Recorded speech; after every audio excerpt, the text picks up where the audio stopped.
कल छुट्टी आपकी है?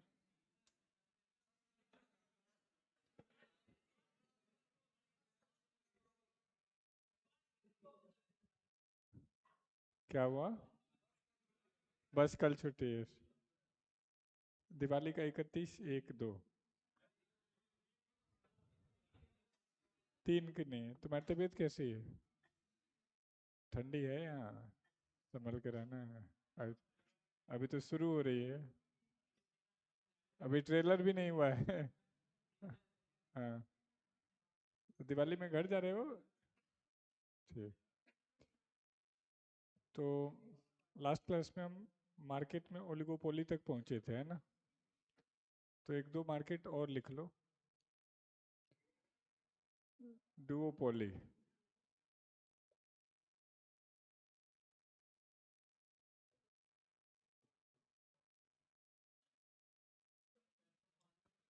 हैं? तो एक्स्ट्रा ही बता रहे हैं, टाइप्स ऑफ मार्केट कम नहीं बता रहे हैं ना।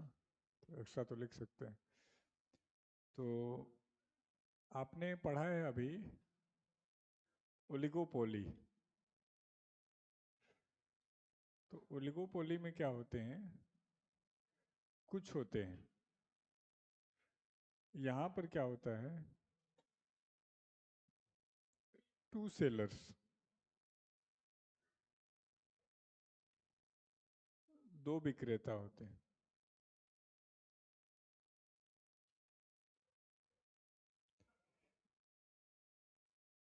तो लिख डालो, टू सेलर्स, दो विक्रेता।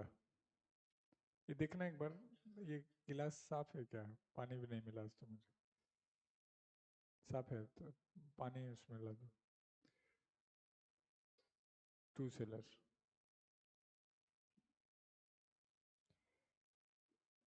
Other feature are same as oligopoly. अन्य विशेषताएं अल्पाधिकार के समान है। Other feature are same as oligopoly. अन्य विशेषताएं अल्पाधिकार के समान है। Other feature are same as oligopoly. अन्य विशेषताएं अल्पाधिकार के समान है। मतलब अल्पाधिकार में क्या था? कुछ थे और उनका प्राइस लगभग सेम था। उनके में क्या था? प्राइस वार था। एक कोई विशेषता लाता था, दूसरी भी लेके आता था। कस्टमर उसका प्रोडक्ट छीन के जा सकता था, छोड़ के जा सकता था। तो इसलिए नहीं जा पा रहा था। क्यों?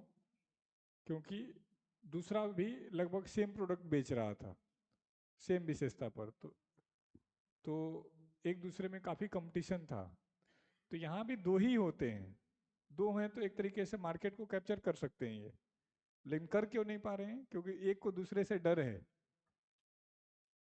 हाँ, जैसे इसका अच्छा एग्जाम्पल है Pepsi and Coca Cola company.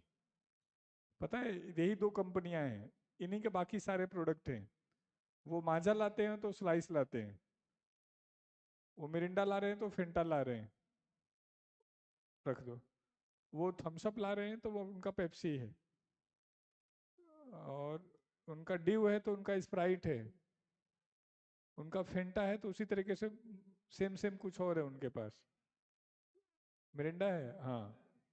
तो वो 200 ml का ला रहे हैं तो वो भी 200 का ml का ला रहे हैं।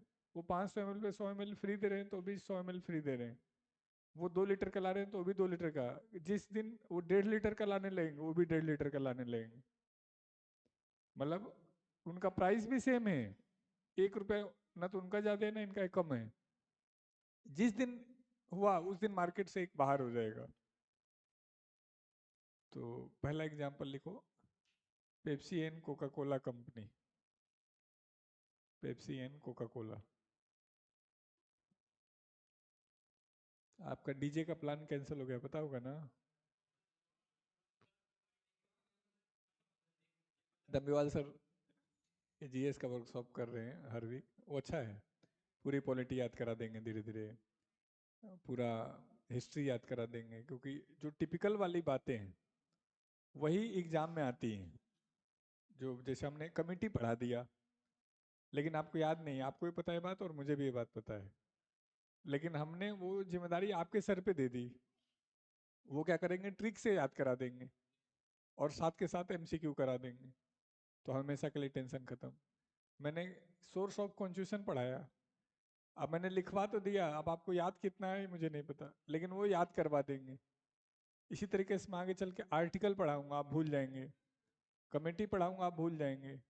वो ट्रिक से कराते जाएंगे, तो सैटरडे को ये ठीक रहेगा आपके लिए भी, एक एनर्जेटिक मौका रहेगा।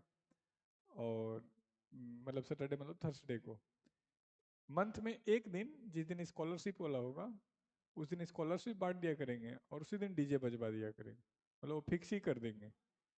आज तो नहीं, स्कॉलरशिप दे चुके हैं आपको। है, रह कहाँ से गया? कोई बात नहीं, अगले दिवाली के बाद कर लेंगे। मतलब स्कॉलरशिप और डीजे एक दिन, और बाकी दिन ये वाला जो पढ़ाई वाला है। क्योंकि यार अल्टीमेटली, जैसे अभी रवि सर से बात हो रही थी इंग्लिश को लेकर के, तो बोले थे इनका तो बेसिक बहुत कमजोर है। मैं ठीक तो आप कराओगे, ये कहने से थोड़ी ना बात बनेगी। वो तो दूसरे सेंस में कह रहे थे, लेकिन मैं कहा कि ये नहीं, आपको ठीक कराना पड़ेगा। जैसे मैं पॉलिटी में पढ़ा रहा हूँ, तो ठीक कराने एक ऊपर पढ़ा रहा हूँ, जिम्मेदारी मेरी ही है। मैं ये नहीं कह सकता कि पढ़ नहीं रहा है, फिर तो फायदा क्या हुआ? तो ऐसे जहाँ जहाँ में लूप होल दिख रहे हैं, वहाँ वहाँ हम कवर अप कर रहे हैं। तो आज पॉलिटी का जीएस का वर्कशॉप का टाइम है आपका 11 से 12:30 रात को। लिखा होगा, कितने बजे लिखा है? हाँ, एग्जाम का टाइम फिक्स है आपका? कभी जल्दी ले लेते, कभी लेट से लेते हैं ना। हाँ,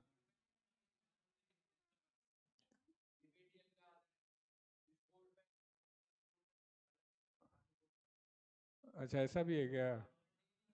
तो कंफ्यूज और हो जाएगा लौंडा कि चल क्या रहा है। हैं?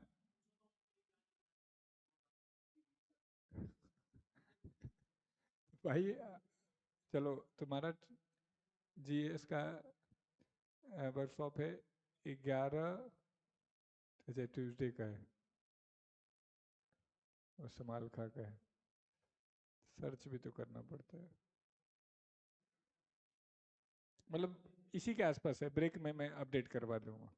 इतने ग्रुप हैं, हम खोज ही नहीं पाते हैं किस ग्रुप में डाला गया है। 150 से ज़्यादा व्हाट्सएप ग्रुप हैं, उतने मैसेज नहीं है जितने ग्रुप हैं। हाँ, तो हमने क्या कहा, पेप्सी एंड कोका कोला इसका एग्जाम्पल है। दूसरा एग्जाम्पल क्या हो सकता है डुओपोली का, जहाँ दो ही हैं?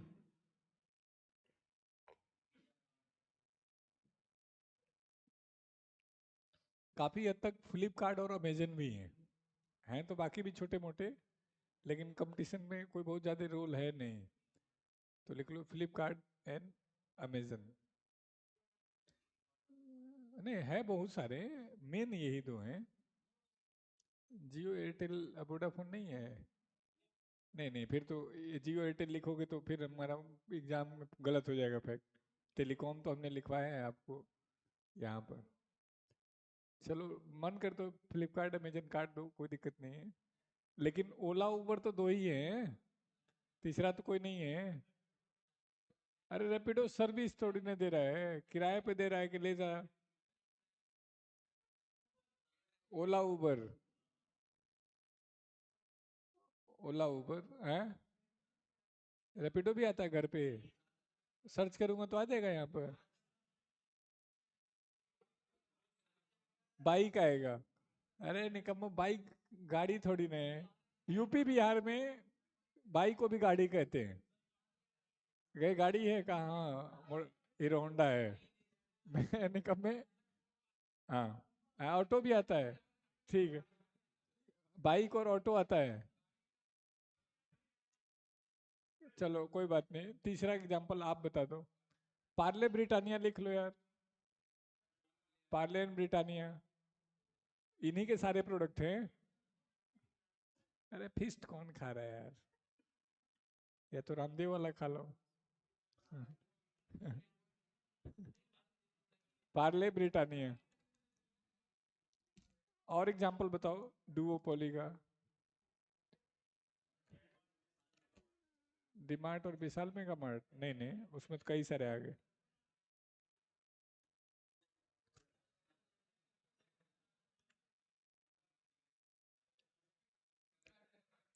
हीरो, हीरो होंडा, और कोई कंपनी है जो इसके कंपेयर में चल रही? बजाज। बहुत है वैसे, कोई बात नहीं, एग्जाम में पहचान लोगे। जैसे मान लो ऐसे क्वेश्चन दे दें, किसी एक चौक पर, किसी एक चौराहे पर दो पान की दुकान, तब क्या हो जाएगा? डुओपोली। जैसे पूछा था किसी एक चौक पर एक पान की दुकान, तो मोनोपोली। एक चौक पर कई सारी पान की दुकान, ओलिगोपोली। एक चौक पर बहुत सारी पान की दुकान, मोनोपोलिस्टिक। है ना? तो इस तरीके के भी क्वेश्चन आपके एग्जाम में दिए जा सकते हैं। तो मुझे बस समझाना था कि डुओपोली क्या होता है। हर कंपनी मोनोपोलिस्टिक से ओलिगोपोली में जाना चाहती है, ओलिगोपोली से मोनोपोली में जाना चाहती है ना? चलो अगला लिखो, मोनोपसोनी।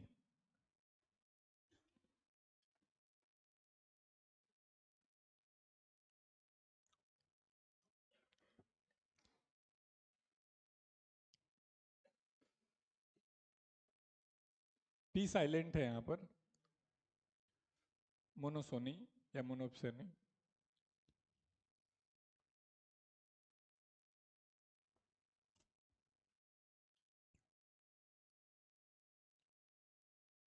बताओ इस मार्केट में क्या होगा? Large number of sellers, single buyer. अधिक विक्रेता, एक क्रेता। Large number of sellers, single buyer. अधिक विक्रेता, एक क्रेता।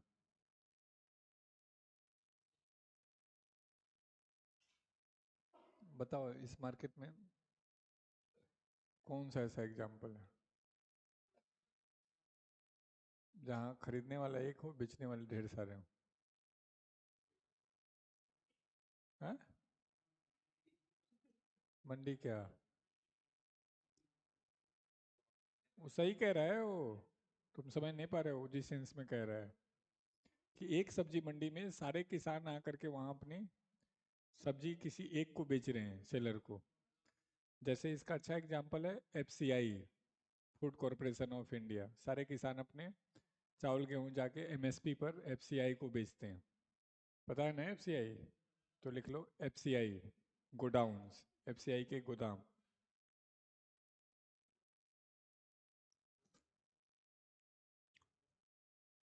एफसीआई के गोदाम, एफसीआई भारतीय खाद्य निगम, फूड कॉरपोरेशन ऑफ इंडिया।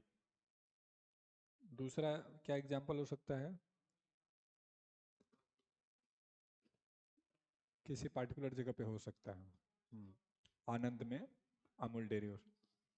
एक अच्छा एग्जाम्पल है शुगर मिल, चीनी मिल। सारे किसान अपना शुगर केन क्या करते हैं, उसी पार्टिकुलर एरिया के शुगर मिल में जाते हैं सेल करने। कभी भी नहीं देखोगे कि एक एरिया में दो चीनी मिल हो, एक ही चीनी मिल होगी जो गवर्नमेंट ने बनाया है, पुराना वाला। अब तो कोई बना ही नहीं रहा है। हाँ, कोल्ड स्टोरेज भी हो सकता है, हालांकि वो भी एक ही होना चाहिए। मान लो कई लोगों ने खोल लिया तो गलत हो जाएगा। तो ये एक छोटा सा टॉपिक था, ये हो गया खत्म। अब लाइन से क्वेश्चन उठाओ, आपको बहुत सारे क्वेश्चन में कंफ्यूजन होगा इस चैप्टर में। तो जहाँ जहाँ दिक्कत है शुरू करो। मैं एक बार देखता हूँ मेरे पास पीपीटी हो तो मैं साथ के साथ।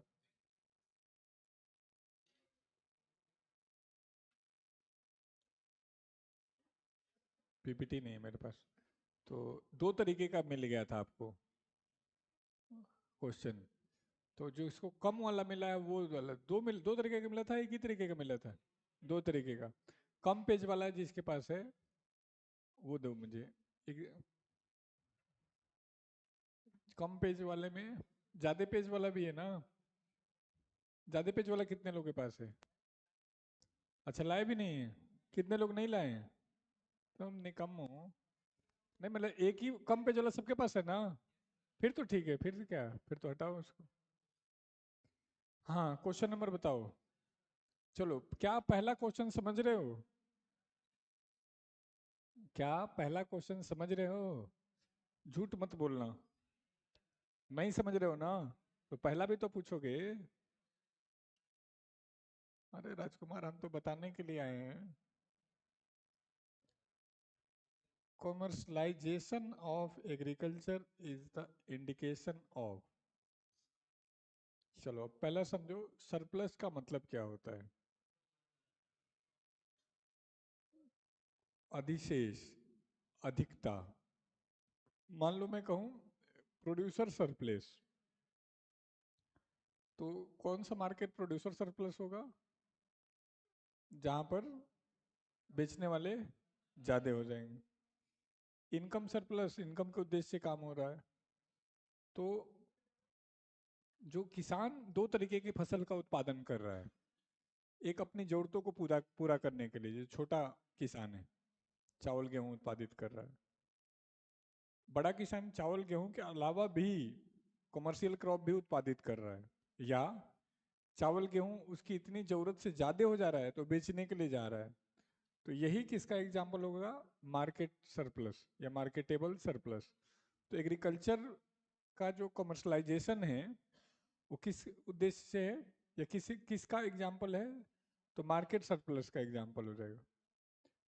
मतलब हम कोई चीज बेच रहे हैं, या हम किसी चीज को कमर्शलाइज कर रहे हैं, तो मार्केट के अकॉर्डिंग ही कमर्शलाइज कर पाएंगे। तो यहाँ अभी इस तरह के क्वेश्चन अलग कुछ लैंग्वेज मिलेंगे तो और इसको एलिब्रेट करूंगा। 4-5 क्वेश्चन और है इस पर। अगला क्वेश्चन जैसे पूछ रहे हैं, the degree of monopoly power is to be measured in terms of form. तो कह रहे हैं एकाधिकार में, अच्छा हाँ ये एक अच्छा चीज है, normal profit, super normal profit, both normal profit और सेलिंग प्राइस।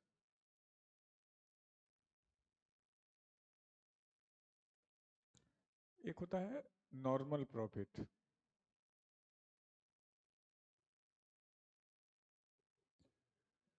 याद करो, किसी चीज को बनाने के लिए 4 फैक्टर काम करते हैं।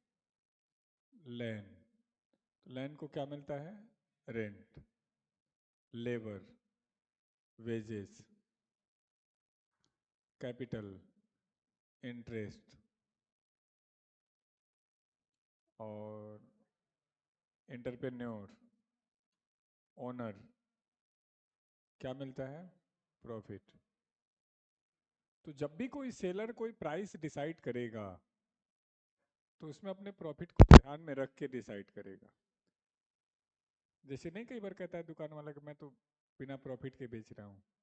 अरे नहीं, तुम अपना लेबर कॉस्ट तो निकालो। अरे तुम नहीं निकालो तो मूर्ख हो। तो नॉर्मल प्रॉफिट का मतलब यही होता है कि जितना कॉस्ट है उसके इक्विवेलेंट लेके निकाल रहे हैं। तो जब भी हम एग्जाम में कभी बोलेंगे कि नॉर्मल प्रॉफिट क्या है, तो लेबर, या जब भी ये जैसे क्वेश्चन है कि जब भी कोई सेलर है या जब भी कोई प्रोड्यूसर है वो अपना कीमत डिसाइड करेगा, तो इस फैक्टर को भी डिसाइड करेगा। तो ऐसी कंडीशन को हम नॉर्मल प्रॉफिट के रूप में डिफाइन करते हैं। सुपर नॉर्मल प्रॉफिट क्या होगा? इसके बाद कोई चीज एक्स्ट्रा इनकम होगा, तो वो है सुपर नॉर्मल प्रॉफिट। तो नॉर्मल प्रॉफिट कहा जाए या प्रॉफिट कहा जाए, तो वो उसमें इंटरप्रेन्योर ने जो रिस्क लिया है वो उसको मिलना चाहिए। तो प्रश्न है कि क्या कोई वस्तु प्रॉफिट में बेची जा रही तो कुछ कमाया गया है? तो जवाब है कि हाँ कमाया गया है। सुपर नॉर्मल प्रॉफिट में हम एक्स्ट्रा इनकम अर्न कर रहे होते हैं। अब यहाँ पूछ रहा है कि मोनोपोली में जब कोई चीज बेची जाती है तो उसके degree of monopoly power in measure in terms of. तो जब भी जनरली किसी मार्केट में डिसाइड होगा तो सेलिंग के प्राइस पे ही डिसाइड होगा।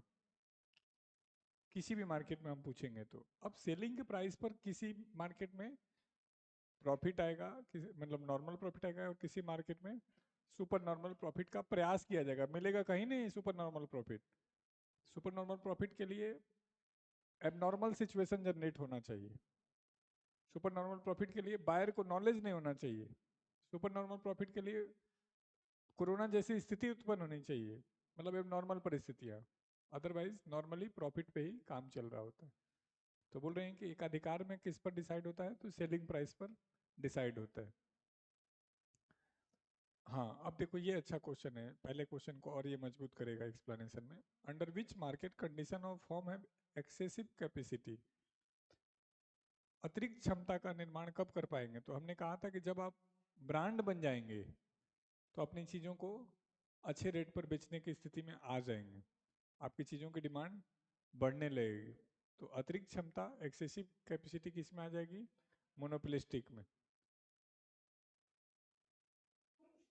कह रहे हैं कि वह स्थिति जिसमें कुल राजस्व कुल लागत के बराबर होता है उसको क्या कहते हैं? ये क्वेश्चन यहाँ नहीं होना चाहिए था। ये कॉस्ट चैप्टर में हम पढ़ाएंगे, ब्रेक इवन पॉइंट कहते हैं इसको, संतुलन बिंदु, जहाँ पे कॉस्ट और रेवेन्यू इक्विवेलेंट हो जाता है। तो यहाँ आगे लिख लो कॉस्ट चैप्टर, ताकि आपको कंफ्यूजन हो। ये आएगा, हम पढ़ाते हैं, डिटेल इसको पढ़ाते हैं। यहाँ दो तीन तरीके से क्वेश्चन आता है कि break even point short term का कंडीशन होता है, लॉन्ग टर्म का होता है। तो कई तरीके से हम इसको एलोबरेट करेंगे आपको। इनडिफरेंस कर्व, इसको यूटिलिटी में लिख लो, इसको भी अभी नहीं पढ़ाएंगे। यूटिलिटी एक चैप्टर आएगा, वहां पर पढ़ाएंगे इनडिफरेंस कर्व को, अधिमान कर्व को।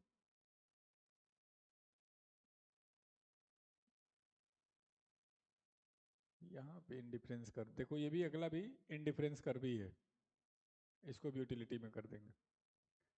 ये एवरेज रेवेन्यू, ये भी यहाँ पे नहीं होना चाहिए, हालांकि थोड़ा मैथ्स जानते हो तब भी इसको कर लोगे। एवरेज का मतलब ही क्या होता है? एवरेज का मतलब होता है पर यूनिट, प्रति इकाई।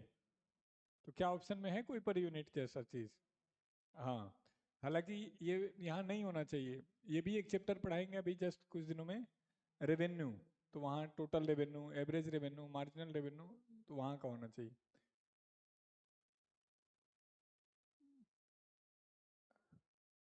फिर वही पॉइंट कि जब टोटल रेवेन्यू टोटल कॉस्ट के बराबर हो जाए तो ब्रेक इवन पॉइंट। तो अभी ये भी कॉस्ट चैप्टर में फिर डिस्कस करेंगे। फिर देखो एवरेज रेवेन्यू का कैसा होता है, पैरेलल होता है। ये भी रेवेन्यू चैप्टर का है, ये नहीं होना चाहिए। सब हटवाया था, पता नहीं कैसे डाल दिया इसने। हाँ, अब देखो पूछ लिया कि इकोनॉमिक्स में जो प्रॉफिट है या नॉर्मल प्रॉफिट है वो एक्चुअली क्या होता है? तो क्या होता है वो? ऑप्टिमम, अधिकतम प्रॉफिट की बात करता है, सर्वोत्तम। ऑप्टिमम का मतलब होता है मैक्सिमम यूज। तो जब भी कोई चीज में, जैसे मैंने 10,500 डिसाइड किया फीस को, तो उसमें हमने बिजली का बिल भी देखा होगा, उसमें हमने रेंट भी देखे होंगे, उसमें लेबर कॉस्ट भी देखा होगा। उसके बाद हमने एक मार्जिन रख करके एक प्राइस ऑफर किया होगा। तो वो जब अब वो कितना मार्जिन होगा, उसी को हम क्या पे कहते हैं यहाँ पर? नॉर्मल प्रॉफिट या ऑप्टिमम प्रॉफिट। तो अब नॉर्मल प्रॉफिट को हम सामान्यतः ऑप्टिमम प्रॉफिट के नाम से भी इंडिकेट कर सकते हैं। ऑप्टिमम का मतलब होता है सर्वोत्तम, बेस्ट, अच्छा। सभी मार्केट में कोशिश करते हैं तो ऑप्टिमम लाने का। कोई इससे ज़्यादा जाने का प्रयास कर सकता है, लेकिन आएगा जरूरी नहीं है। जैसे दवा कंपनियां हैं, वो सुपर नॉर्मल प्रॉफिट गेन करने का प्रयास करती हैं, लेकिन वो एक्सेप्ट थोड़ी ना करती, वो भी कहती हैं कि हम तो ऑप्टिमम प्रॉफिट ले रहे हैं, हमने इस दवा को ढूंढने में बहुत रिसर्च किया है, बहुत टाइम लगा है, तो इसलिए हमें इसका इतना अधिकार लेने, पैसे लेने का अधिकार है। तो कोई जनरली एक्सेप्ट नहीं करेगा कि सुपर नॉर्मल प्रॉफिट लेके आ रहे हैं, सभी ऑप्टिमम प्रॉफिट की ही बात करें। जैसे मैं जब आपके पॉइंट व्यू से देखूं तो आपको लगता होगा कि सर एक बड़ा मार्जिन लेके चल रहे होंगे। हाँ हाँ। और जब मैं मेरे इसे देखता हूँ, मैं कि क्या ही कर रहे हूँ, कितना सेवा कर रहे हैं। अभी जैसे मैं 12 बजे आया था, मैं आते ही बेड पे लेटा, मैं सो गया, खाना भी नहीं खाया, जब तक जगा तब तक लेट हो गया। तो अब इतना भी सेवा ठीक नहीं है ना। हैं? हम हमें संभालने में बंद होगी। ये स्टाफ नाटक करता है कि हमें ये बना होगा, हम लोग तो भाई जो दे दो। ऐसा हुआ मुरथल में किसी दिन, मैं खाना मंगाया, तो मेरी थाली में जनरली रोटी सब्जी दाल। दूसरा मेरा सेंटर हेड उसको मंगाया, मैं देख रहा हूँ उसके में रायता, सलाद और पता नहीं क्या क्या है। तूने देख लिया, वो समझ गया मैं क्या कहना चाहता हूँ। फिर उसको फोन किया, क्या मतलब है सर को क्या खाना दिए हो? कहा जी डेली यही देता हूँ। उन्हें और बेइज्जती कर दी। मैं भाई खा ले कोई बात नहीं, मैं कुछ नहीं कह रहा हूँ। तो ये जो स्टाफ होगा वो नाटक करेगा कि ऐसे वैसे। जो घर का मुखिया होगा उसको थोड़ी ना भाई दे दो, काम चलेगा। कुछ भी दे दो बस, चलते रहने दो। हाँ। अब पूछ रहे हैं कि द फॉर्म। हाँ ये बताओ, जहाँ पर लागत शून्य है, फॉर्म जीरो कॉस्ट और only has the fix cost, the quantity supplied in equilibrium is given by the point where the marginal revenue. अब ये सब क्वेश्चन अभी आपसे होगा ही नहीं, क्योंकि ये रेवेन्यू पढ़ाना पड़ेगा। वही तो दिक्कत है, total revenue, average revenue, marginal revenue. अभी रेवेन्यू नहीं पढ़ेंगे। मार्जिनल का मतलब बता देता हूँ, एडिशनल यूनिट, अतिरिक्त इकाई। मतलब 10 स्टूडेंट से आ रहा था फीस मान लो 1 लाख रुपए, 11वें स्टूडेंट से 10,000 और आ गया, तो टोटल हो गया 1,10,000। तो 11वां स्टूडेंट क्या कहलाएगा यहाँ? Marginal student. उस 11वें से जो पैसा आया है वो मार्जिनल रेवेन्यू। 12 स्टूडेंट हो गए तो 12वां स्टूडेंट क्या कहलाएगा? मार्जिनल। और उस 12वें से जो पैसा आएगा मार्जिनल रेवेन्यू। 13 स्टूडेंट हो गए तो 13वां स्टूडेंट मार्जिनल। मार्जिनल का मतलब होता है एडिशनल, अतिरिक्त। और रेवेन्यू का मतलब होता है पैसा जो आ रहा होता है। तो मार्जिनल रेवेन्यू ये भी यहाँ चैप्टर, क्या ही करें, जैसे अगले में भी यही है, marginal revenue of monopolist is. चलो अभी तो आंसर मार्क करते चलो, जैसे अगला भी रेवेन्यू का है। चलो 11, 12, 13 अभी छोड़ो, 14 बताओ।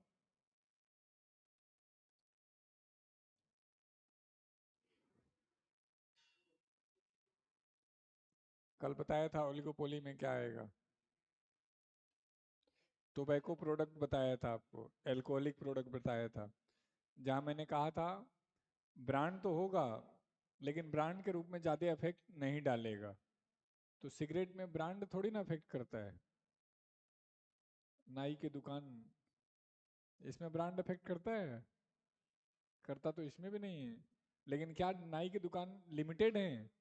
नहीं। गुरुकुल चारों तरफ ही कई सारे हो गए।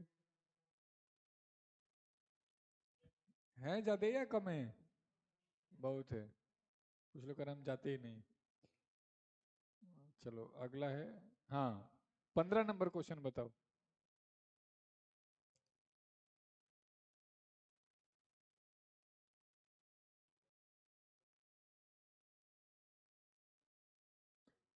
देख लो यही कंपटीशन है, जब पढ़ाएंगे तो समझ में आएगा, एग्जाम में नहीं होगा। 15 नंबर समझ पाए? पूर्ण प्रतियोगिता के लिए सबसे आवश्यक शर्त क्या है?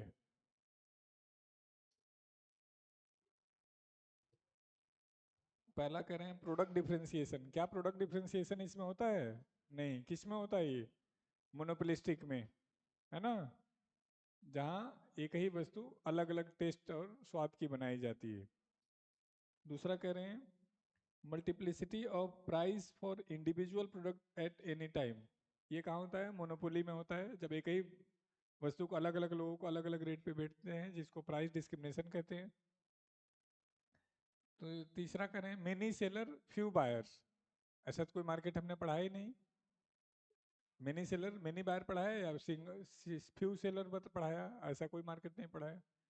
चौथा क्या है? Only one price for indicate. हाँ, अब हमने परफेक्ट कंपटीशन में सबसे मेन विशेषता क्या बताई थी? इक्वल प्राइस फॉर ऑल, सभी के लिए समान कीमतें। तो हमने कहा था कि ये होता ही नहीं है, ये पॉसिबल ही नहीं है।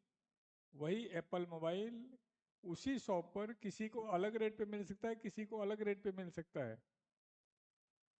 उसी शॉप पर सब्जी का रेट, गाड़ी से उतरोगे तो अलग रेट हो सकता है, पैदल जाओगे तो अलग हो सकता है, अर्ली मॉर्निंग जाओगे तो अलग हो सकता है, और लेट नाइट जाओगे तो अलग हो सकता है। चलो अगला है परफेक्ट कंपटीशन में क्या होता है। तो मार्जिनल रेवेन्यू मार्जिनल कॉस्ट के बराबर होता है। ये जब रेवेन्यू कॉस्ट चैप्टर हो जाएगा तब इसको देखेंगे। हाँ ये बताओ, सेलर मार्केट। अब सेलर अच्छी स्थिति में कब आएगा, जब बायर ज्यादा होंगे तब, या जब सेलर ज्यादा होंगे तब? बायर ज्यादा, तो ढूंढो बायर ज्यादा का है कहीं ऑप्शन। वही बात है, demand is excess than supply. तो डिमांड एक्सेस देन सप्लाई का मतलब क्या है, बायर ज्यादा हैं। ठीक है। मोनोपोलिस्टिक मार्केट में सबसे मेन शर्त क्या थी? क्या होमोजीनियस प्रोडक्ट होगा? नहीं, होमोजीनियस प्रोडक्ट किसका है, परफेक्ट कंपटीशन का। प्राइस डिस्क्रिमिनेशन किसका है, मोनोपोली का। Many buyer but one seller, ये किसका है, मोनोपोली का। तो बच क्या गया, प्रोडक्ट डिफरेंशिएशन। जहां हमने कहा था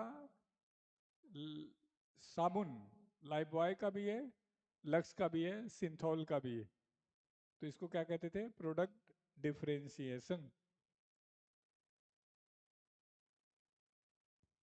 The concept under a system of free enterprises, it is consumer who decided what goods and service shall be produced and what quantity is known as।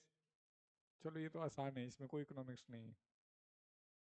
जहाँ बायर के हिसाब से चीजें बनने लगी, तो वैसे मार्केट को क्या कहा जाएगा, कंज्यूमर मार्केट। आजकल का मार्केट कंज्यूमर मार्केट है, सेलर मार्केट है। सेलर। कंज्यूमर की औकात नहीं है कि वो कुछ डिसाइड कर ले। हम मोबाइल के थ्रू उसके जीवन में घुस चुके हैं और हम उसको बता रहे हैं कि क्या खरीदना है तुमको, क्या पहनना है, क्या खाना है।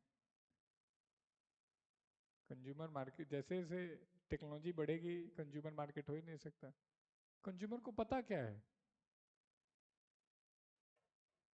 घर पे थे तो घी वाली सब्जी खाते थे या ऑयल वाली, घी वाली, ऑयल वाली, रिफाइंड वाली। कह जी पता ही नहीं, बस अच्छा लगता था वो, कड़वा तेल का, यस। तो बायर को नहीं पता है। आप किसी ढाबे रेस्टोरेंट में जाएंगे, किसी कपड़े की दुकान में जाएंगे, तो आपको थोड़ी ना पता है। वो जो ऑप्शन देगा उसी में आप ढूंढ रहे होंगे। लेकिन उल्टा हो जाए, बाहर जाके कहे कि मेरे लिए ये बनाओ, नहीं हो सकता है ऐसा।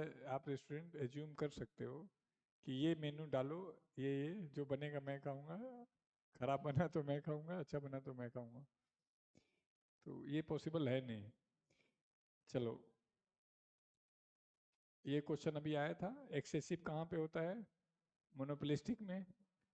ब्रांड बन जाओगे तो ऑटोमेटिक लोग तुमको खरीदेंगे, तुमको पसंद करेंगे। ब्रांड बनने तक का एफर्ट है, लेकिन ब्रांड बनने के लिए मार्केटिंग करनी पड़ती है, दम लगाना पड़ता है। हाँ बताओ, the size of market for a product refers to. जैसे मैंने कहा था कि आजकल का मार्केट बड़ा मार्केट हो गया। कोल्हापुर का चप्पल खरीदने के लिए कोल्हापुर में नहीं जाने की जरूरत है। सेलर के पास सिर्फ ये नहीं है कि वहीं आएंगे तो लोग खरीदेंगे, कहीं भी खरीद सकते हैं। तो क्या कह रहे हैं, D option, number of buyers, क्रेताओं की संख्या। प्रोडक्ट डिफरेंशिएशन किस मार्केट में होता है बताओ, तीसरी बार आ रहा है क्वेश्चन, मोनोपोलिस्टिक मार्केट। गुड।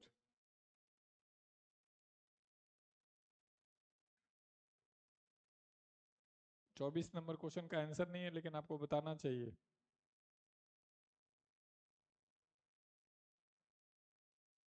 बताओ,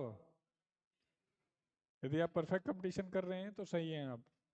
होमोजीनियस है ना सभी फॉर्म। आंसर मार्क कर लेना, वहाँ आंसर है नहीं। है, अच्छा है साइड में दिया हुआ है, ठीक है ठीक। Same price through out the market, किसमें, कीमतों में समानता किसमें होती है, परफेक्ट कंपटीशन में। कुछ निकम्मे तो अंडरलाइन भी नहीं करते। अरे अंडरलाइन कर लो ताकि दिमाग में लगे कि हाँ तुमने पढ़ा है, उसको सुकून रहेगा। कि नहीं मैं तो सुंदर रखूंगा बिना अंडरलाइन किए। एक कमोडिटी मार्केट जिसमें एक विक्रेता होता है, क्या कहते हैं? सेलर एक हो। हट निकम्मे, एक सेलर में मोनोपोली। बेचने वाला एक कहाँ पे है? मोनोपोली में। पूर्ण प्रतियोगिता में क्या होता है? Average revenue equal to average cost. तो ये रेवेन्यू कॉस्ट पढ़ाऊंगा तब। तो देखो, मुश्किल से जो एग्जैक्टली पढ़ाया गया है वो 7-8 टाइप के क्वेश्चन है, वो 7-8 हो जा रहे हैं। जिस दिन कॉस्ट और रेवेन्यू पढ़ा दूंगा, ब्रेक इवन पॉइंट पढ़ा दूंगा, तो बाकी भी 12-14 क्वेश्चन होने लगेंगे। हाँ,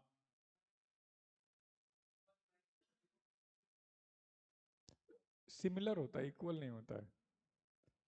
इक्वल अलग होता है, सिमिलर अलग होता है। लगभग बराबर होता है। मतलब मान लो आप 6,200 की कोई वस्तु लेके आ रहे हो, तो कोई 6,050 रुपये में दे रहा है, तो आप वो लगभग सिमिलर ही है। मतलब 2-4% का तो चलेगा। जो निचला तबका है, मतलब जिस माइंडसेट से हम और आप आ रहे हैं, वहाँ पे हम 100-100, 50-50 भी देखने लगते हैं। तो वहाँ पे ओलिगोपोली गेम कर रहा होता है। लेकिन एक समय आएगा जब आप इंस्पेक्टर बन जाओगे, ऑफिसर बन जाओगे, तो 1,000-5,000 रुपये आपके लिए छोटी चीज़ें होने लगेंगी। तो उसको कहते हैं सिमिलर, लगभग समान।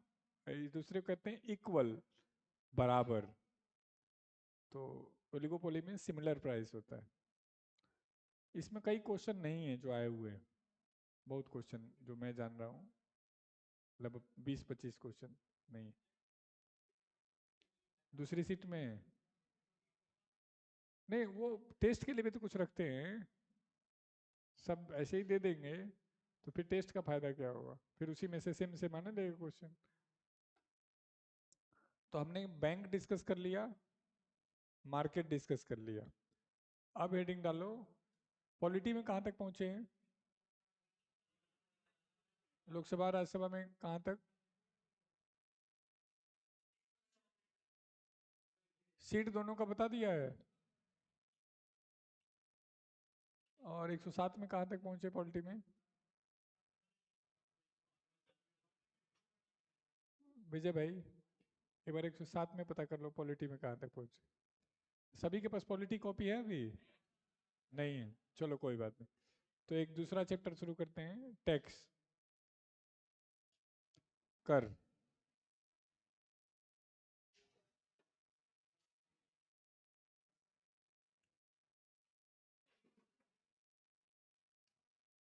टैक्स, कर। आप में से कई बच्चों के मार्क्स कम आते होंगे शाम को टेस्ट में, तो आपने घबराना नहीं है। बस आपको कम नहीं होने देना है, मतलब जितना आ रहा है उसको डाउन नहीं करने दीजिएगा। क्यों? अभी तो शुरू में हम आसान आसान चैप्टर पढ़ा रहे थे, आसान टॉपिक, आसान चैप्टर हर सब्जेक्ट में। धीरे धीरे टफ होगा। यदि आप 80 पे हैं और 80 मेंटेन कर रहे हैं तो भी बढ़िया है, क्योंकि आप टफ चैप्टर में भी अच्छा परफॉर्म कर रहे हैं। हाँ, डाउन हो रहा है तो ये चिंता का मुद्दा है।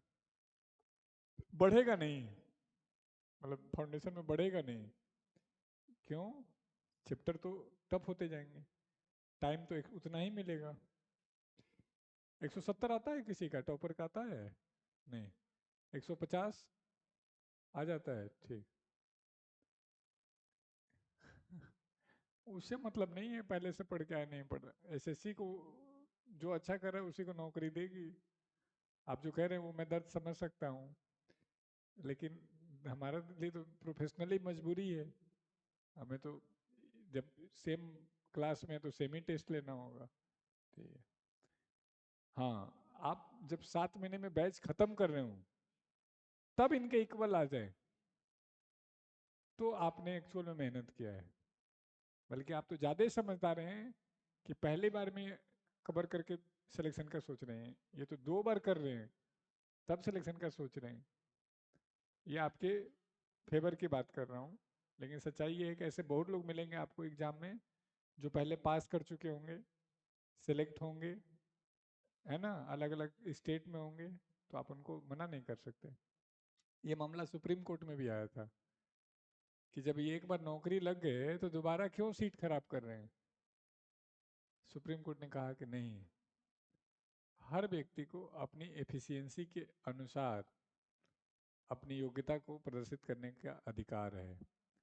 हम इनके इस मूलभूत अधिकार को छीन नहीं सकते।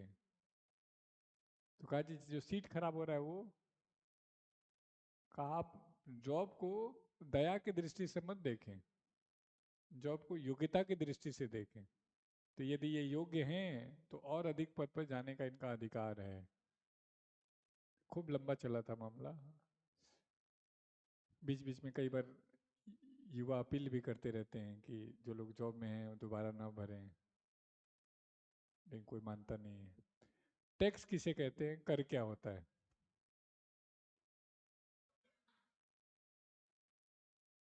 फी, शुल्क, बिल,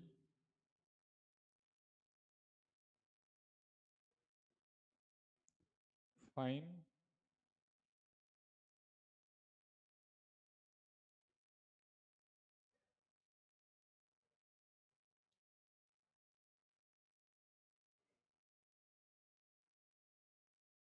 आपने गुरुकुल को क्या दिया है? पार्लियामेंट तक पढ़ा है? राज्यसभा लोकसभा तक है? ठीक है फिर।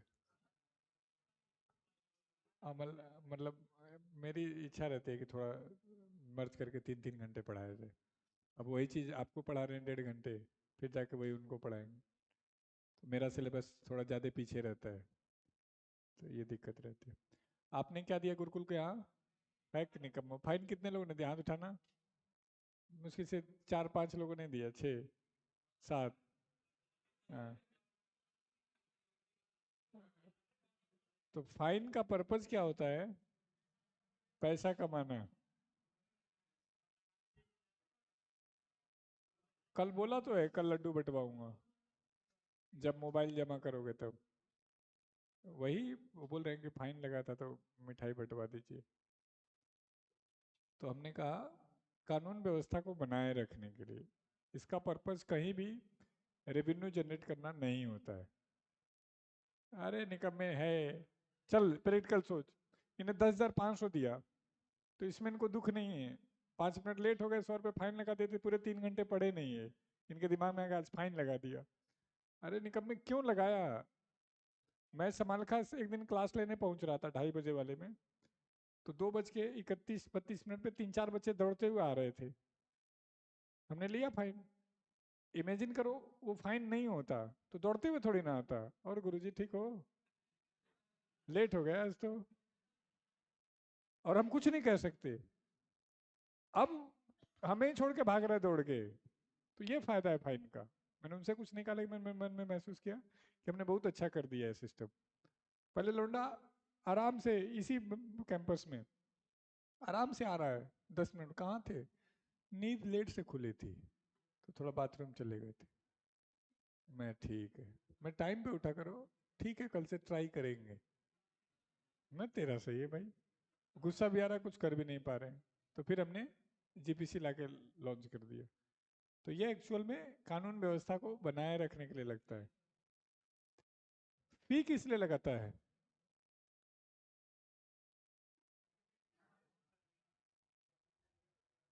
सेवाओं के बदले में लगता है, कानून व्यवस्था को बनाए रखने के लिए।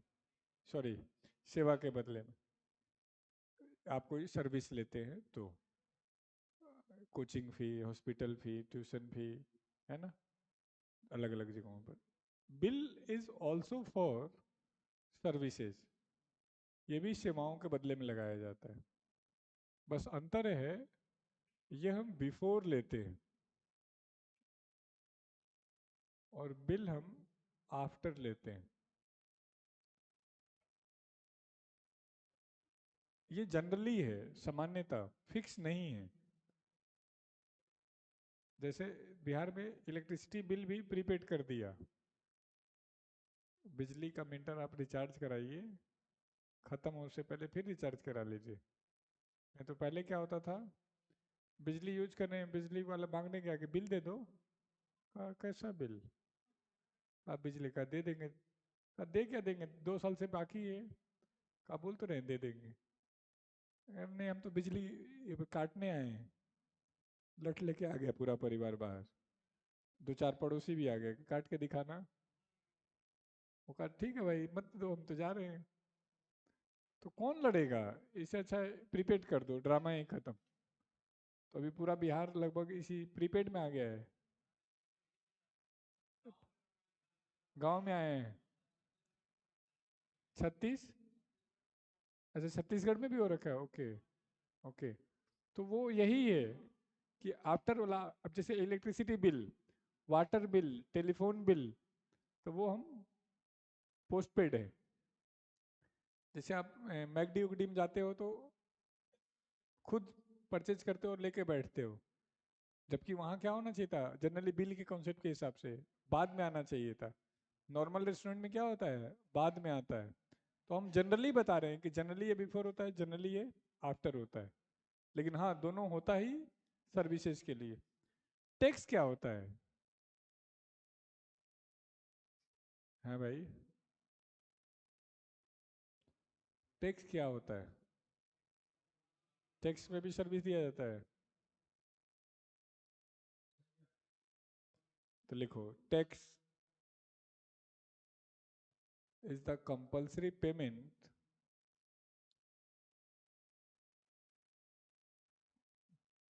अलग अलग सब्जेक्ट को अलग अलग फोल्डर में बना के रख लो ना भाई विजय। नहीं, बायो का काम, उसमें तो कई अलग अलग दिख रहे हैं, एक जगह रखते जाओ। अब सेट कर रहे हो, और जो फालतू है उसको डिलीट मारो। हाँ। तो हमने क्या कहा, tax is a compulsory payment, कर एक अनिवार्य भुगतान है, बट परंतु विदाउट एनी डिमांड, परंतु बगैर किसी मांग के। बट विदाउट एनी डिमांड, बगैर किसी मांग के। बट विदाउट एनी डिमांड, बगैर किसी मांग के। टैक्स के बदले में हम कोई डिमांड नहीं कर सकते। टैक्स के बदले में हम कोई डिमांड कर सकते हैं? तो जवाब है नहीं। कभी सुना कि कोई बगैर किसी मांग के, मांग नहीं हो सकती, कि टैक्स के बदले में किसी को कोई स्पेशल बेनिफिट दिया जाता हो? नहीं। रोड हर कोई यूज करेगा जो टैक्स देता है, नहीं देता है। पुलिस सबको मिलेगी चाहे टैक्स दे ना दे। कोई ये नहीं कह सकता कि मैं ज़्यादा टैक्स देता हूँ तो मेरे घर के आगे 4 पुलिस वाले होने चाहिए, तो स्विमिंग पूल होना चाहिए, ऐसा नहीं है। आपको दिक्कत है तो पुलिस आपको मिलेगी, चाहे टैक्स दे रहे नहीं दे रहे हैं। दिक्कत नहीं है तो आपको भी नहीं मिलेगी। हालांकि पिछले कुछ सालों से मुकेश अंबानी को मिली हुई है। तो वो इसलिए नहीं कि वो पैसे वाले हैं, इसलिए कि उनके जान को खतरा है। अब जान की खतरा क्यों है? क्योंकि वो पैसे वाले हैं। तो दोनों बातें अलग अलग है। मतलब आप थाने में जाओगे कंप्लेन दर्ज कराने, तो पुलिस वाला ये नहीं पूछ सकता कि टैक्स देते हो क्या। तो हम क्या करें, जैसे सर्विस की डिमांड कौन करेगा? जो फी दे रहा है।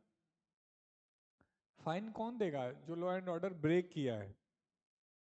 लेकिन टैक्स के बदले में कोई हम और आप डिमांड नहीं कर सकते, कंपलसरी है। अब किस आर्टिकल के तहत टैक्स दिया जाता है?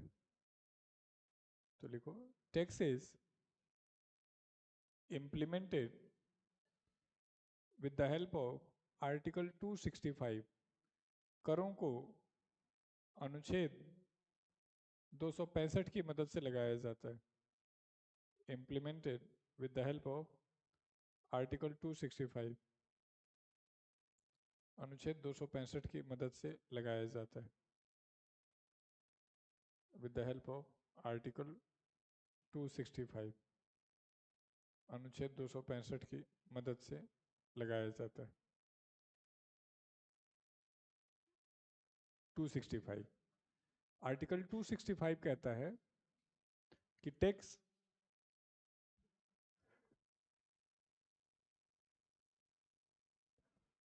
265 कह रहा है कि यदि गवर्नमेंट ने कोई टैक्स इम्प्लीमेंट कर दिया तो कोई देने से मना नहीं कर सकता। तो इसका दो मतलब हो गया कि क्या सरकार कोई भी टैक्स लगा सकती है, तो जवाब है नहीं।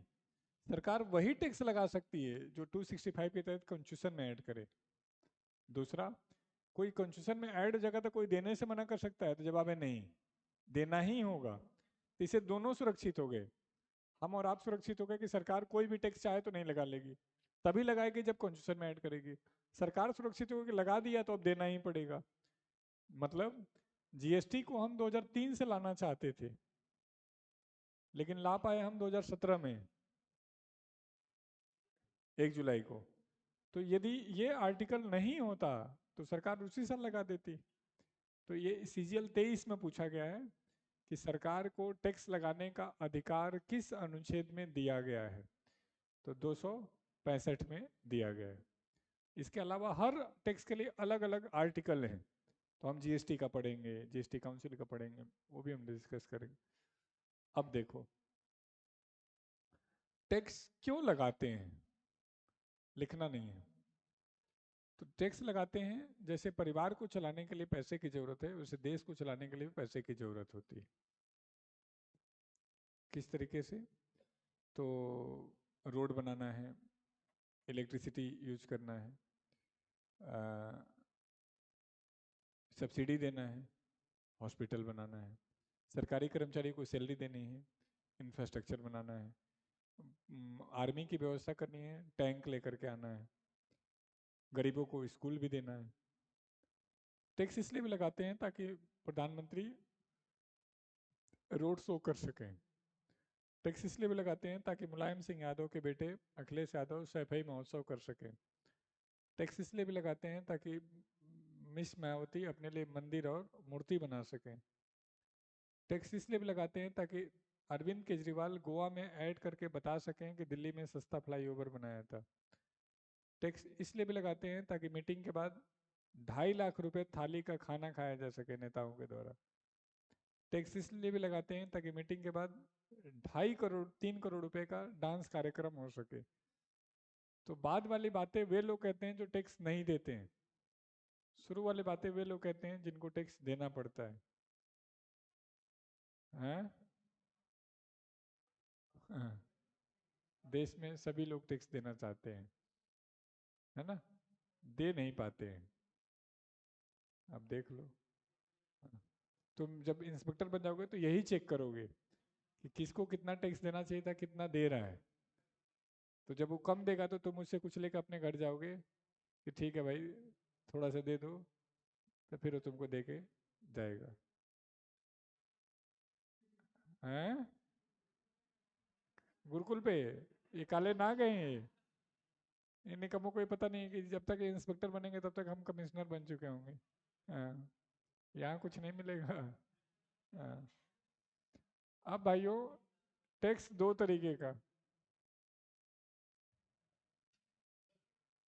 डायरेक्ट टैक्स, इनडायरेक्ट टैक्स, अप्रत्यक्ष कर, प्रत्यक्ष कर।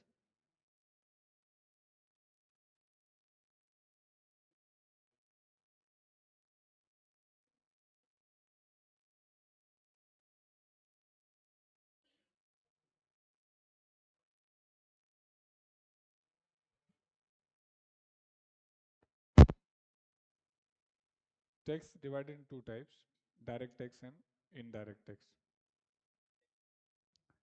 प्रत्यक्ष कर और अप्रत्यक्ष कर।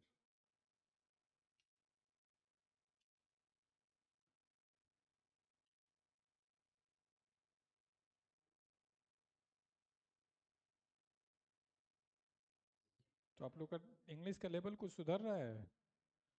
जो दो दो टीचर तीन तीन टीचर दे दिया आपको, रवि सर भी तो दे रखे हैं।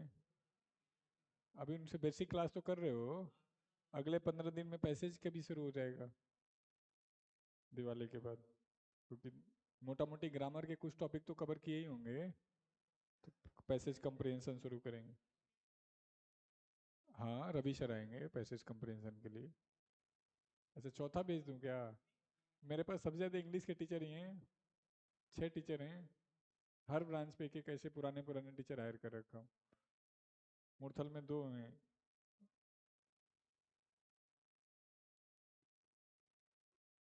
तो खैर मुरथल में 2 कैंपस में, एक गर्ल्स का एक अलग है, बॉयज़ का अलग है। तो डायरेक्ट टैक्स क्या होता है? अरे ये तो एग्जाम्पल है राजकुमार, होता क्या है?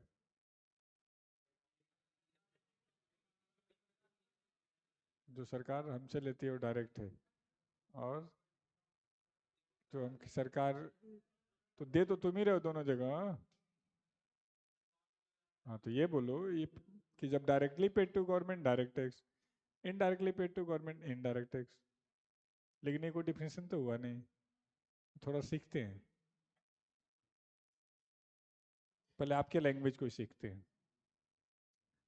जब हम सरकार को डायरेक्ट दे दें, डायरेक्ट टैक्स। जब किसी मीडियम के थ्रू दें, तो वो इनडायरेक्ट टैक्स। ए के इनकम पर लगा, ए ने पे कर दिया, डायरेक्ट हो गया। ए रेस्टोरेंट में खाना खाने गया, उसने रेस्टोरेंट वाले को दिया, रेस्टोरेंट ने आगे दे दिया, इनडायरेक्ट टैक्स। तो इसके लिए 2 वर्ड आता है, एक होता है इंसिडेंस ऑफ टैक्स, करापात, और इम्पैक्ट ऑफ टैक्स, कराघात।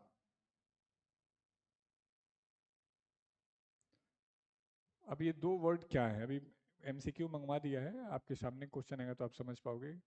आसान लैंग्वेज में तो वही है, जिस पे लगे वो दे दे, और ये सबको समझ में भी आ रहा है, लेकिन एग्जाम में इन 2 टर्म में आ रहा है। तो ये क्या होता है?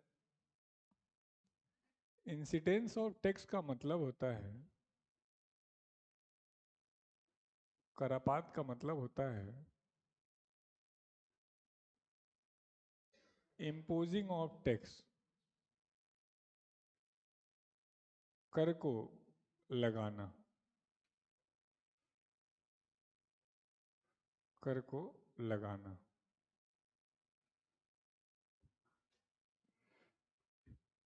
मैंने कहा ए पर इनकम टैक्स लगा, ये सामान्य लैंग्वेज है। ए पर इनकम टैक्स इम्पोज हुआ, ये कैसा हो गया? टिपिकल लैंग्वेज हो गया, इंसिडेंस हो गया। इम्पैक्ट ऑफ टैक्स, कर का भुगतान। Payment of tax, payment of tax, कर का भुगतान।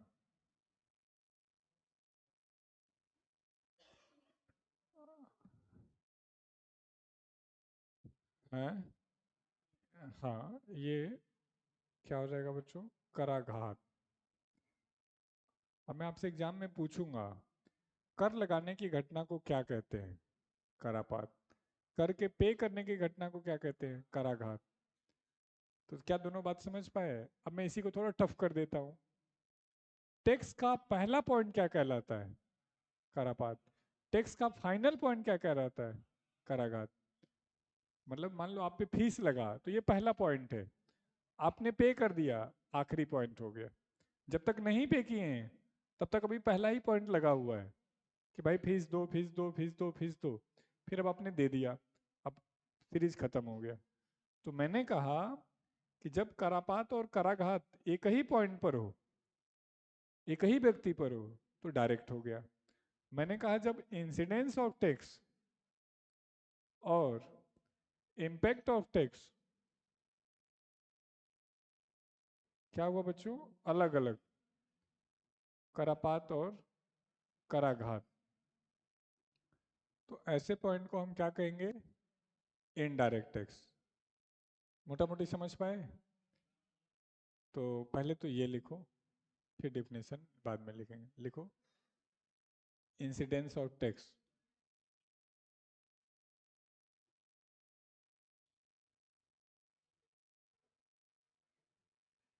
incidence of tax means imposing of tax, कर को लगाना। इम्पोजिंग ऑफ टैक्स, कर को लगाना। तुम्हारे बैच को तो 5100 रुपया और देना है ना? कौन, कितने लोग थे उस 5100 में? नहीं, साइन तो कई लोगों का था, आप देखो। कह रहा 5-6 लोग थे। साइन 15-17 लोगों का था उसमें। नहीं तो साइन जिसका इसका करो उसको दे। साइन वाला मेरे बच्चों छोड़ना मत इनको। हाँ, वो आपकी मर्जी है। मतलब मुझे, वो जिसका इसका साइन था वो सबका बनता है। अब आपने जानबूझ के साइन कराया हो तो समर्थक तो हैं वो, तो उनको कुछ तो टॉफी वॉफी खिलाओ। हाँ, नहीं ठीक है। हाँ, यही दे दो।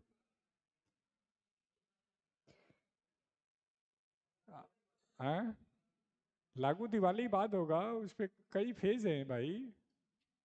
गुरुकुल अब सामान्य बात थोड़ी ना है, कई लेवल पे फिल्टर होता है। आज सुबह जाके फाइनल हुआ है। अब लंच डिनर का भी बना बचा हुआ है। नहीं नहीं, जो बना वो ठीक नहीं बना, तुम्हारे वहां से बन के गया है। 3 दिन आलू जीरा बना रखा है उसमें। आलू जीरा की सब्जी नहीं आती है, सूखी आलू वाली दाल के साथ। मैं इतना थोड़ी ना, 3 दिन थोड़ी ना, 1-2 दिन करो यार। वो तो बना, मिक्स वेज तो एक दिन है ही।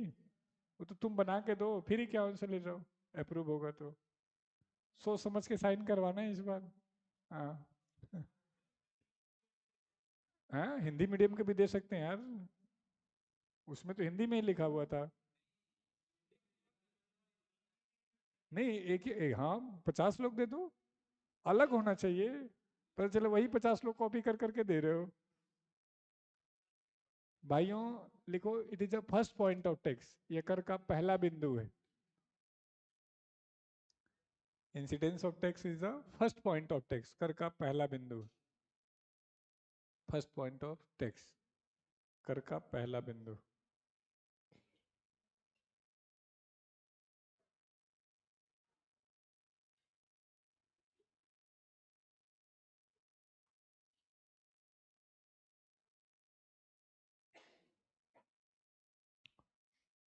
और इम्पैक्ट ऑफ टैक्स लिखो। मतलब मैं एग्जाम में क्या बोलूंगा, ए पर इनकम टैक्स इंसिडेंस हुआ है, तो ये कौन सा पॉइंट है? पहला। ए पर आयकर का करापात हुआ है, जैसे आप पे जब फाइन लगता है तो एक्चुअल में इंसिडेंस है वो, जब आप पे कर देते हैं तो इम्पैक्ट है। अगला लिखो, impact of tax, it is a payment of tax, कर का भुगतान।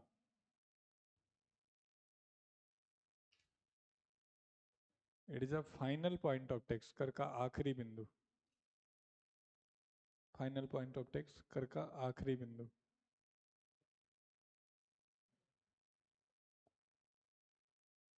अब देखो, मैंने कहा जब इंसिडेंस ऑफ टैक्स और इम्पैक्ट ऑफ टैक्स क्या हो, कॉमन हो। जैसे आप कई बार क्लास में बचपन में लेट होते थे, तो कोई बदमाश सा टीचर था, बुला के 2 थप्पड़ मार के बैठा देता था, बैठ जाओ, डेली लेट हो जाते हो। तो वो है, लगा भी आप ही पर है, एहसास भी आप ही को हुआ है। तो वो क्या है, डायरेक्ट। कोई सीधा साधा टीचर था, कहा कोई बात नहीं बेटा, कल 200 रुपये फाइन लेते आना। तो लगा आप पे है, लेकिन एहसास किस पे हो रहा है? घर वालों पे। तो वो इनडायरेक्ट है। तो लिखो इंसिडेंस ऑफ टैक्स, और तो लिखो डायरेक्ट टैक्स में कॉमन पॉइंट ऑफ, ऐसे टेबल बना लो, कई पॉइंट लिखेंगे, एक तरफ डायरेक्ट टैक्स, एक तरफ इनडायरेक्ट, 3-4 पॉइंट लिखना होगा। Common point of incidence of tax and impact of tax. कितने लोग दिवाली में हो तुम्हारे में से? बस, बस। अच्छा, तो तुम दूसरे सेंटर्स पे भी जा सकते हो दिवाली में, बॉयज कैंपस के, किसी भी कैंपस में तुमको रुकना हो तो जा सकते हो। किसी भी कैंप नहीं, कोई प्रोग्राम नहीं है, मतलब मान लो तुम्हारा मन कर रहा है कि यार 3 दिन से बोर हो रहा हूँ, चलो आज गन्नौर घूम के आ जाता हूँ, चलो कल मुरथल घूम के आ जाता हूँ, कल समाल का, ठीक है। हैं? बस बस करते रहे तो फिर तुम जा चुके, इनका मोबाइल नहीं खत्म होगा, वो रूम में सो रहे होंगे, वो आधे घंटे और मांगेंगे। बस यही इस शर्त पे कर सकता हूँ, कहीं बाहर घूमने घामने चलना हो, 50 लोग रहोगे, जितना खर्चा आएगा उसका बड़ा हिस्सा मैं दे दूंगा। लोकल कहीं घूमने जाओगे सारा खर्चा मैं दे दूंगा। लोकल का मतलब, मैं तो दिवाली में कैंपस में रहता हूँ, मैं कहाँ जाऊँगा। छठ में शायद जाऊँ। अब तुम शायद का मतलब किसी को बताने मत लगना कि सर कह रहे थे कि नहीं भी जा सकता हूँ। अब मतलब जो भी, अब तुम समझ गए। हाँ,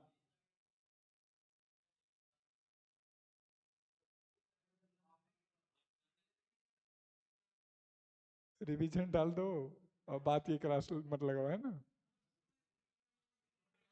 जो भी 30 तारीख को जाएगा वो 300-300 रुपये फाइन दे के जाएगा। क्यों, क्या हम पागल हैं? हम सब रुकेंगे यहाँ?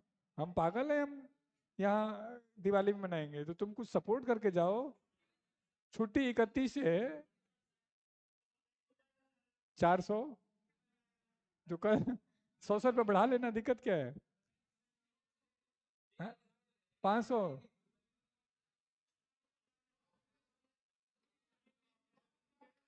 जो आ जाएगा, जो चला गया अब तो समझदार है। अरे कुछ मत करो यार, ऐसे मत करो यार। 31 को जाओ। ये मतलब अपने आप को राम समझ रहे हैं कि घर पे जाएंगे तो दिया जलेगा। ये सिर्फ मेरा तुम्हारा वहम है। लेकिन चलो, हम तुम्हारे साथ हैं। हर कोई अपने घर पे राम है, सीता की तलाश है। 31 को दिवाली है? अच्छा, मैं मजाक कर रहा था यार। तेरा तेरा चेहरे का रंग उड़ रहा है। हाँ। Common point of incidence of tax and impact of tax लिख दिए। जब करापात और कराघात एक ही बिंदु पर हो, प्रत्यक्ष कर कहलाता है। Common point of incidence of tax and impact of tax, जब करापात और कराघात एक ही बिंदु पर हो। Common point of incidence of tax and impact of tax, जब करापात और कराघात एक ही बिंदु पर हो, प्रत्यक्ष कर कहलाता है। Common point of incidence of tax and impact of tax, known as direct tax, जब करापात और कराघात एक ही बिंदु पर हो।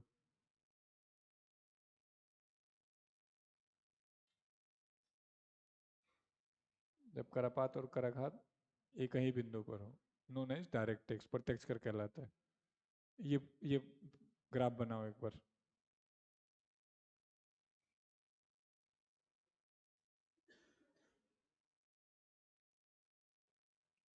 पिछले साल दिवाली में 22 में, 24 अक्टूबर को थी। फेसबुक पे स्टोरी दिखाता रहता है ना। दिवाली में कुछ मूवी भी देख लेना, बढ़िया बढ़िया कुछ। कौन सी? इस पे तो हम तो दिखा सकते, तुम इसको आता ही नहीं देखने, मोबाइल लेके अलग अलग देखने लगते हो। अरे साउंड क्वालिटी हम ठीक कर देंगे राजकुमार। हाँ। तुमसे नहीं देखा जाएगा, तुम लोग फर्जी लोग हो, तुम बातें अच्छी करते हो बस। पहले जब एक कैंपस था तो रात को हम, मैं बच्चे मिलके देखा करते थे 3 3 बजे तक। और क्या? अरे जाहिल आदमी। हाँ। तब तो इतनी बड़ी टीवी भी नहीं होती थी, इतनी बड़ी टीवी होती थी इस पे, स्टैंड पे बहुत मुश्किल से सेट करके पेन ड्राइव ला करके हम सब देखा करते थे। हाँ, ये 2017 18 की बात है। 16 17। 19 20 में आकर के थोड़ा सा टेक्नोलॉजी आगे बढ़ा। बांट दो। बना दिए फिगर। चलो, इनडायरेक्ट में लिखो। Different point of incidence of tax and impact of tax, जब करापात और कराघात अलग अलग बिंदुओं पर हो। Different point of incidence of tax and impact of tax, जब करापात एवं कराघात अलग अलग बिंदुओं पर हो। Different point of incidence of tax and impact of tax. जब करापात एवं कराघात अलग अलग बिंदुओं पर। Different point of incidence of tax and impact of tax. जब करापात और कराघात अलग अलग बिंदुओं पर। नोन एज इनडायरेक्ट टेक्स्ट, अप्रत्यक्ष कर कहलाता है।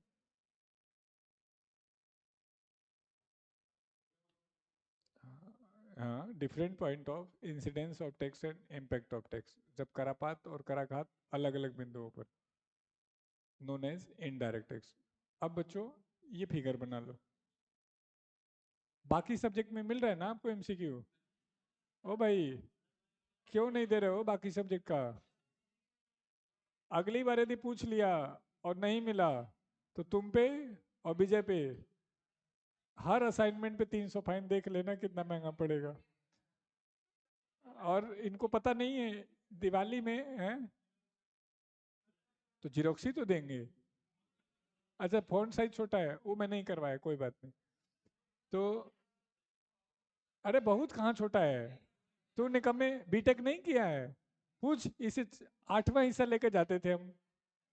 हाँ, और काम चल जाता था। हाँ,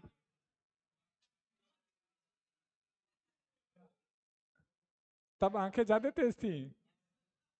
अब बुढ़ापा आ गया। ठीक। मतलब तुम बोलना सिर्फ बुढ़ापा आ गया महसूस मत करना, नहीं तो दिक्कत होगी। हाँ। हाँ।